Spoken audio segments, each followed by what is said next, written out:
को और मजबूत करते हुए मुख्यमंत्री योगी आदित्यनाथ ने रविवार को विभिन्न जिलों में बनाए गए कुल 5000 स्वास्थ्य उपकेंद्रों का वर्चुअल शुभारंभ किया। उन्होंने 15 BSL 2 प्रयोगशाला और मां नवजात ऐप का लोकार्पण करने के साथ ही मातृ स्वास्थ्य एवं टीकाकरण सेवाओं में उत्कृष्ट सेवाएं देने वाली ANM को प्रशस्ति पत्र सौंपकर सम्मानित भी किया। भाजपा व्यापार प्रकोष्ठ की ओर से लखनऊ में आयोजित मंडलीय व्यापारी सम्मेलन में मुख्यमंत्री योगी आदित्यनाथ ने व्यापारियों का खूब उत्साहवर्धन किया। इस दौरान सीएम योगी ने कहा कि व्यापार के लिए सबसे अहम बात सुरक्षा का माहौल तैयार करना होता है, जो मेरी सरकार ने दिया है। पूर्व मुख्यमंत्री मुलायम सिंह यादव की छोटी बहू अपर्णा यादव ने कहा कि चुनाव का समय है, इसलिए वे चुनावी बातें ही करेंगी। वह बाबूजी मुलायम सिंह यादव के निर्देश पर सपा को मजबूत करने निकली है, क्योंकि जनता अब भाजपा सरकार से ऊब चुकी है। महादल के अध्यक्ष केशव देव मौर्य का एक वीडियो रविवार को वायरल हुआ, जिसमें वे सुभाषपा के अध्यक्ष ओम प्रकाश राजभर को राजनीतिक जोकर बता रहे हैं। चूंकि सुभाषपा और महादल दोनों ही सपा गठबंधन में सहयोगी दल हैं, इसलिए इस टिप्पणी ने तुरंत तूल पकड़ लिया। केंद्र सरकार में गृह तथा सहकारिता मंत्री अमित शाह के सहारनपुर आगमन पर जनसभा में मुस्लिम युवक के जय श्री राम का नारा लगाने पर देवबंद के मौलाना के ऐतराज पर युवक ने कड़ी प्रतिक्रिया दी है। मौलाना के युवक को इस्लाम से खारिज करने की बात कहने पर युवक ने कहा कि हम तो भगवान श्री राम के वंशज हैं, उनका नाम लेकर नारा लगाना कोई गुनाह नहीं। अयोध्या में 6 दिसंबर 1992 को हुए बाबरी ढांचा विध्वंस की बरसी को लेकर उत्तर प्रदेश पुलिस ने अलर्ट जारी किया है। अयोध्या, मथुरा और काशी के अलावा प्रदेश के अन्य संवेदनशील जिलों और स्थलों पर भारी संख्या में सशस्त्र बल तैनात किया गया है। संभल में दबंगों की खुली गुंडाई देखने को मिली है, जहां दबंगों ने मामूली बात पर गुंडाई की सारी हदें पार कर दी। दबंगों ने न सिर्फ छतों से पत्थर बरसाए, बल्कि ताबड़तोड़ फायरिंग भी की। इसमें इलाके में दहशत फैल गई। इस दौरान जमकर मारपीट भी की गई, जिसका लाइव पथराव और फायरिंग का वीडियो अब सोशल मीडिया पर वायरल हो रहा है। इस मामले में पुलिस ने मुकदमा दर्ज कर तफ्तीश शुरू कर दी है। झगड़ा हुआ, हमने रेता हटाने के लिए कही, हमारे यहाँ शादी है तो इन्होंने रेता न हटाया तो तुम्हारे बाप की सड़क न हो, तो झगड़ा कर लिया उन्होंने। अच्छा, फिर क्या करा उन लोगों ने? उन लोगों ने पहले तो बदमाशी दिखाई, गाली गुफ्तारी बकी, बाप ने करवाई, दोनों ने गालियाँ बकी, माँ ने बाप ने। ये कौन लोग हैं? ये निषाद के लड़के, क्या नाम है, उवैस, सद्दाम, सादाब। अच्छा, फिर गाड़ियाँ तोड़ी हमारी, फिर कैमरा तोड़ा, फिर जाके इसने बाजू वाले उस पे छत पे फायरिंग करी, इटियाई करी, हमारी नीचे मशीन तक तोड़ दी। अच्छा, कितने लोगों में चोट लगी है? चोट नहीं आई है किसी के, एक लड़के के आई है, बस उसे मारा जेब के। चनौसी के मोहल्ला कुरैशियान में 2 कुरैशी परिवारों में रोड पर रखे हुए बोरों को हटाने को लेकर विवाद हुआ, जिसमें ईंट पत्थर चले और जो प्राप्त वीडियो है उसमें फायरिंग की भी आवाज़ दी। प्राप्त तहरीर के अनुसार वादी जीशान पुत्र अफसर हुसैन के आधार पर उचित धाराओं में सद्दाम और वह 3 अन्य के खिलाफ उचित धाराओं में मुकदमा दर्ज कर आवश्यक कार्रवाई की जा रही है। कन्नौज में मूल चांद कार्यक्रम में 5 साल की बच्ची अगवा, बदहवास हालत में खेत में पड़ी मिली बच्ची। परिजनों ने युवक पर दुष्कर्म के प्रयास का आरोप लगाया है। ग्रामीणों ने आरोपी युवक को पकड़कर पुलिस को सौंपा है। लखनऊ में पत्नी से छेड़छाड़ का विरोध करने पर पति को पीटा। आधा दर्जन से ज्यादा युवक ने पत्नी के बचाव में आए पति को पीट दिया। युवकों की पिटाई से पति हुआ गंभीर रूप से घायल। पीड़ित के थाने पहुंचने पर पुलिस ने उसे टरका दिया। घायल युवक का सिविल अस्पताल में इलाज चल रहा है। जसपुरा थाना क्षेत्र के अंतर्गत ग्राम नंदादेव में युवक के ऊपर किया तमंचे से फायर। बाल बाल बचाए युवक, तेराही कार्यक्रम निमंत्रण में गया था युवक, दूसरे के ऊपर दबंगों ने किया बांके से वार। रात की घटना अभी तक नहीं लिखी गई। जसपुरा थाने में मुकदमा। सोशल मीडिया पर दबंगों का वीडियो तमंचे सहित हो रहा वायरल। खबर कासगंज से, जहां उत्तर प्रदेश सरकार प्रदेश चिकित्सा व्यवस्था को बेहतर करने में जुटी हुई है। इसी के चलते प्रदेश सरकार द्वारा चिकित्सा व्यवस्था को बेहतर करने के लिए मुख्यमंत्री योगी आदित्यनाथ ने अपने सरकारी आवास से 5000 नवीन स्वास्थ्य उपकेंद्रों, 15 BSL व 2 प्रयोगशाला का लोकार्पण किया। हाँ मंत्री जी, जो आज उद्घाटन हुआ है अस्पतालों वगैरह का, उसके बारे में बताइए, क्या पूरी जानकारी दीजिए। आज उत्तर प्रदेश में आदरणीय मुख्यमंत्री योगी आदित्यनाथ जी द्वारा प्रदेश में 5000 स्वास्थ्य उपकेंद्र का उद्घाटन किया गया है, जिसमें जनपद कासगंज में 21 स्वास्थ्य केंद्र मिले हैं। आज उसका उद्घाटन है। इसी उद्घाटन कार्यक्रम में कासगंज जनपद सीएमओ ऑफिस में मेरा उपस्थिति हुई है। तो उद्घाटन हो गया? जी, आज उद्घाटन हुआ है। मंत्री ये बताइए, अपने कासगंज में 34 डॉक्टर होने चाहिए जिला अस्पताल में, जिनकी जगह पे 4 डॉक्टर काम कर रहे हैं। क्या आप शासन से इसकी मांग करेंगे? ये बात शासन स्तर पर माननीय सीएमओ साहब के द्वारा भेजी जा चुकी है और जल्दी ही इसका निवारण किया जाएगा, ऐसा आश्वासन ऊपर अधिकारियों के द्वारा और माननीय मंत्री जी के द्वारा दिया गया। ये बात माननीय प्रभारी मंत्री जी जब आए थे उनके संज्ञान में लाई गई थी। खबर नोएडा से है, जहां एक मां ने अपनी ही बेटी का कत्ल कर दिया। वहीं मां ने अपनी 6 वर्षीय बच्ची की हत्या कर दी। कथित रूप से पति की प्रॉपर्टी पर अधिकार जमाने के लिए महिला ने बेटी की हत्या कर दी। वहीं दूसरी बेटी को मारने की भी प्लानिंग थी। बेटी के कत्ल के आरोप में पति को फंसाने की मंशा थी। खबर चंदौली से है, जहां जिले में समाजवादी पार्टी के छात्र नेता अंकित यादव को गोली मार दी गई है। वहीं घटना उसके घर के पास अंडे की दुकान के पास की बताई जा रही है। बताया जा रहा है कि फिलहाल पैर में गोली लगने से वे गंभीर रूप से घायल हो गए और उन्हें ट्रॉमा सेंटर में इलाज के लिए वाराणसी भेजा गया है। मंत्री का प्रोग्राम था, सपा के कुछ कार्यकर्ता द्वारा कुछ ज्ञापन देने का वो था, उनसे पूर्व में भी संपर्क किया था। उनके बाद बताया गया जो भी इनका ज्ञापन है वो शांतिपूर्वक दे दीजिए। और इनके द्वारा मूवमेंट की गई और यहाँ से सभा स्थल से हालांकि बहुत दूर थे, लगभग 8-10 किलोमीटर यहाँ सभा स्थल से काफ़ी दूर थे, पास नहीं थे। तो वहाँ पे जब पुलिस ने इनको रोकने की कोशिश करी तो ये इन्होंने धक्का मुक्की करी। उसमें पुलिस की तरफ से भी कुछ कार्रवाई हुई है, उसकी जांच करके जो भी उसमें कार्रवाई जाएगी वो की जाएगी। जो भी विधिक कार्रवाई होती है वो करी जाएगी। मुख्यमंत्री कार्यक्रम में आना चाह रहे थे, क्या इस बात को उन्होंने परमिशन लिया था? नहीं, कोई परमिशन नहीं था, बिल्कुल परमिशन नहीं था। खबर बस्ती से, जहां जिले के कप्तानगंज थाना क्षेत्र के गौरा गांव के पास दिल दहला देने वाली घटना सामने आई है। NH 28 के किनारे खून से लथपथ अज्ञात किशोरी गन्ने के खेत में बेहोशी की हालत में मिली। वहीं जब लोगों की नजर किशोरी पर पड़ी तो सनसनी फैल गई। किशोरी के सिर पर गंभीर चोटों के निशान थे। गन्ने के खेत में इधर उधर खून के निशान मौजूद थे। आज 5 दिसंबर को सुबह 9:30 बजे थाना कप्तानगंज पर सूचना प्राप्त हुई कि थाना कप्तानगंज पड़ने वाले गौरा गांव में एक अज्ञात महिला जो लगभग 25 वर्ष की है वो एक गन्ने के खेत में करा रही है, उसके सर पे चोट लगी हुई है। इस सूचना पर फौरन कप्तानगंज की पुलिस मौके पर पहुंची और उसका इलाज PSC में कराया गया, जहां से उसको सदर अस्पताल रेफर कर दिया गया है। सदर अस्पताल में इसका इलाज चल रहा है, जहां डॉक्टरों के द्वारा अभी उसकी स्थिति सामान्य बताई जा रही है। घटनास्थल का निरीक्षण मेरे द्वारा और अन्य उच्च अधिकारियों के द्वारा कर लिया गया है। हमीरपुर में चोरों के हौसले बुलंद, चोरों को नहीं है पुलिस का खौफ। लगातार जनपद में बढ़ रही चोरी की घटनाएं। चोर ने होटल से चोरी की हजारों की नकदी। चोरों की घटना CCTV में हुई कैद। चोरों ने CCTV के कैमरा देख होटल में लगे CCTV कैमरे का उखाड़ा। छत के रास्ते होटल में दाखिल हुआ था शातिर चोर। सुमेरपुर थाना क्षेत्र के कमलेश होटल का पूरा मामला। लखनऊ में ऐतिहासिक धरोहर पर की गई मॉक ड्रिल। बड़ा इमामबाड़ा पर की गई मॉक ड्रिल। NDRF राज्य की आपदा प्रबंधन टीमों के साथ किया गया mega mock drill. Mock drill के बाद आपदा प्रबंधन की टीम ने की ब्रीफिंग। भारी फोर्स के साथ किया गया मॉक ड्रिल। घंटाघर और इमामबाड़ा में सुरक्षा व्यवस्था को लेकर मॉक ड्रिल। घूमने आए पर्यटकों ने ली गई जानकारी। सांसद व केंद्रीय राज्य मंत्री कौशल किशोर ने दुबग्गा स्थित घर पर चल रहा था धरना प्रदर्शन। सांसद और केंद्रीय राज्य मंत्री के घर के बाहर उत्तर प्रदेश पावर कॉर्पोरेशन निविदा संविदा कर्मचारी संघ के सैकड़ों कर्मचारी धरने पर बैठ गए। प्रदेश सरकार से वेतनमान बढ़ाने की मांग को लेकर चल रहा धरना प्रदर्शन।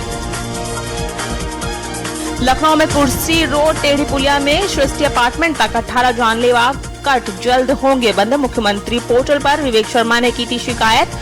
PW के अधिकारी मौके पर पहुंचे और जांच में जुट गए। लखनऊ जन कल्याण महासमिति के उपाध्यक्ष विवेक शर्मा ने जनहित के चलते शिकायत दर्ज की थी। फर्रुखाबाद में तातिया गैंग का सरगना गिरफ्तार। 1 महीने से चल रहा था गैंग का मास्टरमाइंड फरार। 1 महीने पहले थाने के सामने युवक के साथ मारपीट कर गला दबाकर हत्या करने का किया था प्रयास। निहाल वर्मा पर किया था आरोपियों ने जानलेवा हमला। पुलिस कर रही थी आरोपियों की तलाश। पुलिस ने गैंग के सरगना आकाश गुप्ता और उसके साथी को किया गिरफ्तार। श्रावस्ती में मांगलिक खुशियां मातम में बदली। कार्ड बांटने का युवक के हादसे में दर्दनाक मौत। 8 दिसंबर को मृतक का होना था गौना कार्यक्रम। अपने ही गौने का कार्ड बांटने गया था अर्जुन। युवक की असमय मौत से दोनों परिवारों में मचा कोहराम। भिनगा कोतवाली अंतर्गत भिनगा सिरसिया मार्ग की घटना। अलीगढ़ में परिवार से परेशान होकर बुजुर्ग दंपति ने ट्रेन के आगे कूदकर आत्महत्या कर ली। दरअसल मडराक में मकंदपुर निवासी बुजुर्ग दंपति करीब 60 वर्षीय खंडेंद्र पाल सिंह अपनी 55 वर्षीय पत्नी श्री मतसा देवी के साथ एक दिन पहले घर में कलेश होने के चलते बिना कहे सुने निकल गए। दोनों दंपतियों के शव थाना महुआ खेड़ा इलाके के मूसेपुर रेलवे फाटक के निकट रेलवे ट्रैक पर पड़े मिले। माता पिता है मेरे। क्या हुआ, कैसे क्या हुआ, जानकारी? पानी में तो ऑफिस था, घर पे क्या हुआ क्या नहीं हुआ, कैसे निकले मुझे शाम को पता पड़ा। मैंने फिर चार लोग कोई भी नहीं, कुछ नहीं पता लगा। सुबह जाके फिर मुझे फोन आया, जब मैं गया वहाँ पर देखा थी मम्मी पापा दो। डेड बॉडी जो थी वो कहाँ मिली? डेड बॉडी तो हमें नहीं मिली है, लेकिन हम वहाँ पहुँचे तो वहाँ से कल 4:30 बजे के बाद क्या है तो पुलिस वगैरह अपने कार्रवाई करके जान ले आई। पुलिस ने क्या जानकारी दी आपको? कुछ नहीं, हम गए थे पुलिस के पास। अच्छा। भैया छानबीन की, जब जाके पता पड़ा कि वो तो वहाँ चली गई। बुलंदशहर में कोविड-19 टीकाकरण को रफ्तार देने के लिए डीएम बुलंदशहर चंद्र प्रकाश सिंह की अनोखी पहल देखने को मिली। बता दें कि डीएम बुलंदशहर ने डिनर विद डीएम प्रोग्राम शुरू किया। सिद्धार्थनगर में राज्यपाल आनंदीबेन पटेल ने अपने 3 दिवसीय प्रवास के दूसरे दिन सिद्धार्थनगर जिले के महादेव कर्मी प्राथमिक विद्यालय और आंगनबाड़ी केंद्र का निरीक्षण किया। साथ ही भारत नेपाल सीमा पर स्थित एसएसबी की 43वीं बटालियन के अलीगढ़वा बॉर्डर पोस्टर पर भी गई। वहीं राज्यपाल ने शाम 4 बजे भगवान गौतम बुद्ध की क्रीड़ा स्थलीय कपिल वस्तु में गांवरिया स्थित बौद्ध स्तूप और उनसे संबंधित स्थलों पर ही भ्रमण किया और पुरातत्व विभाग के अधिकारियों को आवश्यक निर्देश दिए। पूर्व में हुए एक्सिबिशन जो भी हुए हैं उसका कल्चर सीक्वेंसेस उनको बताया गया और जो स्ट्रक्चर्स यहाँ हैं, एक पीछे राज पैलेस के बारे में उनको बताया गया। जैसा कि एक्सकेवेटर ने एक्सकेवेट करते हुए बोला है कि ये एक्सकेवेट मतलब राज पैलेस होगा। और दूसरा यहाँ जो स्ट्रक्चर था वो मोनेस्ट्री का था और मोनेस्ट्री में सारे ड्रेनेज सिस्टम और रिसोर्सेज वहाँ जो मॉन्क रहते थे उनको पीने के लिए पानी के रिसोर्स कैसे उपलब्ध होता था वो सारा यहाँ उनको बताया गया। नोएडा एक्सप्रेसवे पर भीषण दुर्घटना में इंजीनियर की मौत, साथ ही गंभीर रूप से घायल दिल्ली निवासी जो कि नोएडा की एक निजी कंपनी में काम कर रहे थे कि कार सड़क किनारे खड़े ट्रक में पीछे से जा घुसी। बताया जा रहा है कि कार में रखी पानी की बोतल ब्रेक के नीचे आ गई, जिससे कार के ब्रेक समय से नहीं लग सके।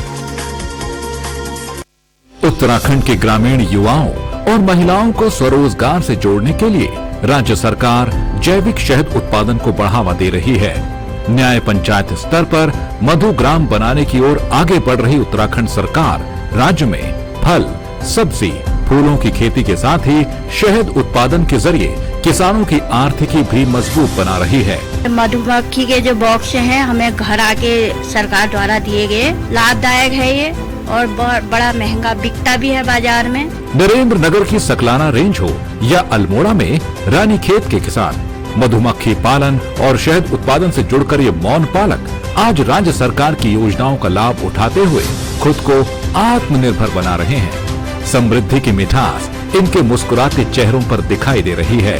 उत्तराखंड में 6000 से अधिक मौन पालक, सालाना 2200 मीट्रिक टन शहद का उत्पादन, सालाना उत्तराखंड से 200 करोड़ का शहद निर्यात। उत्तराखंड सरकार प्रत्येक जिलों में बना रही मधु ग्राम, किसानों को आदर्श मधुमक्खी पालन, ऋतुवार प्रबंधन, मधुमक्खी पालन में समस्या और समाधान, डंक रहित मधुमक्खी पालन पर ट्रेनिंग दी जा रही है। प्रदेश के किसानों ने समृद्धि का जो सपना अपनी खुली आंखों में संजोया है, उसको आज उत्तराखंड सरकार साकार कर रही है। स्वरोजगार ने खोले समृद्धि के द्वार, उम्मीदों के पथ पर उत्तराखंड सरकार। खुदी को आजमाया है तो ये अंदाज आया है, खुदी को आजमाया है तो ये अंदाज आया है। तुम में भी मैं हूं, शुद्ध प्लस पान मसाला।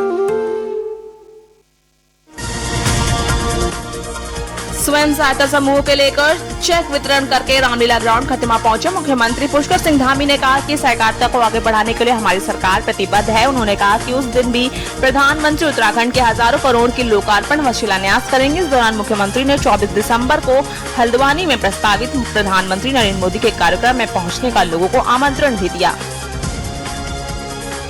खबर खटिमा से, जहां सीमांत क्षेत्र के खटिमा रामलीला मैदान में 62 ग्राम सभाओं से सहकारिता कर्ज सम्मेलन में पहुंची महिलाओं ने मुख्यमंत्री पुष्कर सिंह धामी का स्वागत किया। सहकारिता सम्मेलन में प्रदेश अध्यक्ष दान सिंह रावत समेत पदाधिकारियों ने कार्यक्रम में शिरकत की। सहकारिता के अध्यक्ष दान सिंह ने बताया कि मुख्यमंत्री के विधानसभा क्षेत्र में रोजगार हेतु ब्याज मुक्त कर्ज दिया जा रहा है।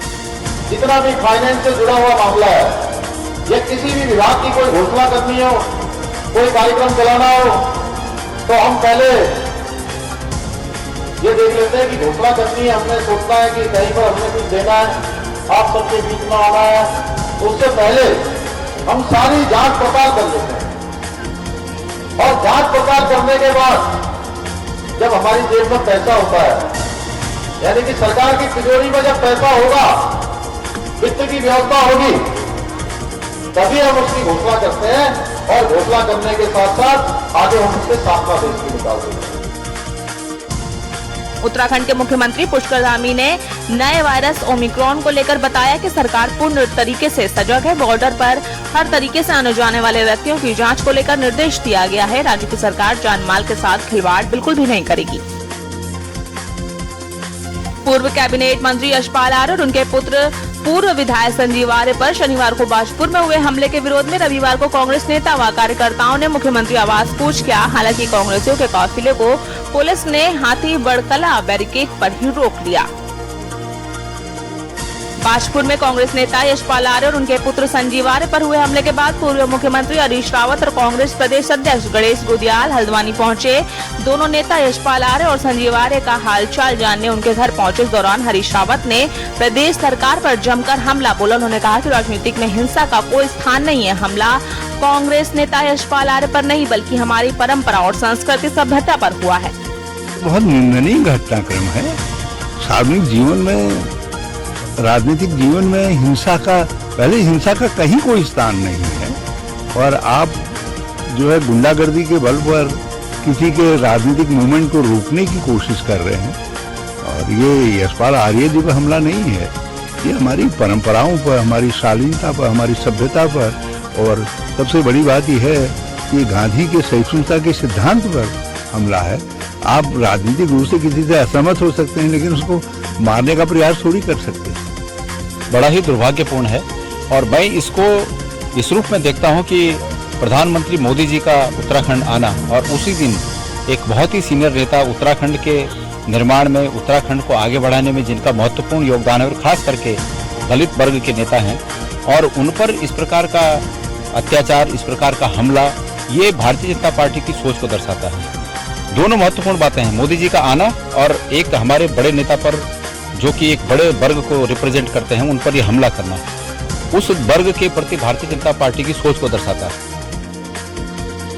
आम आदमी पार्टी की रोजगार गारंटी यात्रा प्रदेश के 70 विधानसभाओं में रविवार को कर्नल अजय कोठरियाल के नेतृत्व में शुरू हो गई है। देवप्रयाग विधानसभा में सुबह लक्ष्मी मोली मंदिर में दर्शन एवं पूजन के बाद शहीद नागेंद्र सकलानी व अमर शहीद मोलू भरदारी के शहीद स्थल पर श्रद्धांजलि माल्यार्पण किया गया। खबर विकासनगर से, जहां प्रभारी दिनेश मोहिनया के विजय शंखनाथ यात्रा विकासनगर विधानसभा पहुंची। विजय शंखनाथ रैली के दौरान उन्होंने जनता को संबोधित किया और दिल्ली के तर्ज पर उत्तराखंड का विकास करने की बात कही। वही आप प्रभारी ने विपक्ष राजनीतिक दलों पर जमकर हमला बोलते हुए कहा कि अगर कोई नेता जनता से वोट मांगने आए तो उससे जनता उसके पिछले कार्यकाल का हिसाब जरूर मांगे। खबर देहरादून से, जहां आगामी 7 दिसंबर से देहरादून स्थित नवनिर्मित बहुउद्देशीय परेड ग्राउंड में राष्ट्रीय रैंकिंग टेबल टेनिस प्रतियोगिता 2021 का आगाज होने जा रहा है। इसमें देश के प्रतिष्ठित और ओलंपियन, विश्व चैंपियंस, एशियन गेम्स, राष्ट्रमंडल खेलों के खिलाड़ी भाग ले रहे हैं। इसकी जानकारी देते हुए उत्तराखंड टेबल टेनिस एसोसिएशन के आयोजन सचिव के शर्मा ने बताया, इतनी बड़ी खेल प्रतियोगिता का आयोजन यहाँ पहले उत्तराखंड में नहीं हुआ, ये पहली बार होने जा रहा है। और न कि सिर्फ टेबल टेनिस का नहीं है, किसी भी और गेम का इतना बड़ा आयोजन नहीं हुआ। और इससे यहाँ की अर्थव्यवस्था पे भी असर पड़ेगा, क्योंकि बहुत सारे लोग आएंगे, जैसा अभी बताया चेतन जी ने कि भाई होटल इंडस्ट्री, टूरिज्म, हर चीज़ को बढ़ावा मिलेगा इससे। और इस तरह की प्रतियोगिताएं अगर होने लगे तो उत्तराखंड का नाम भी होगा देश में, सकारात्मक नाम। और जैसे ऑलरेडी आपको बता चुके हैं कि इसमें बड़े बड़े प्रतिष्ठित खिलाड़ी आ रहे हैं। उत्तराखंड में कोरोना के मामलों में पिछले 4 सप्ताह में लगातार बढ़ोतरी हो रही है। इसके संक्रमण को लेकर चिंता व चुनौतियां भी बढ़ गई हैं। Social development for community foundation की ओर से जारी रिपोर्ट के अनुसार बीते सप्ताह राज्य में कोरोना के कुल 162 नए मरीज मिले, जो सितंबर के बाद एक सप्ताह में मिले सबसे अधिक मरीज हैं। यानी पिछले 10 सप्ताह में सबसे अधिक मरीज बीते सप्ताह सामने आए हैं। कोरोना के नए वेरिएंट ओमिक्रॉन की देश में दस्तक देने के बाद मसूरी स्थित लाल बहादुर शास्त्री राष्ट्रीय प्रशासनिक अकादमी भी हाई अलर्ट मोड पर आ गई है। यही कारण है कि विभिन्न अखिल भारतीय सेवाओं में 485 प्रशिक्षु अधिकारियों की अकादमी पहुंचते ही उन्हें आइसोलेट कर दिया गया है। साथ ही सभी की RT-PCR जांच कराई जा रही है।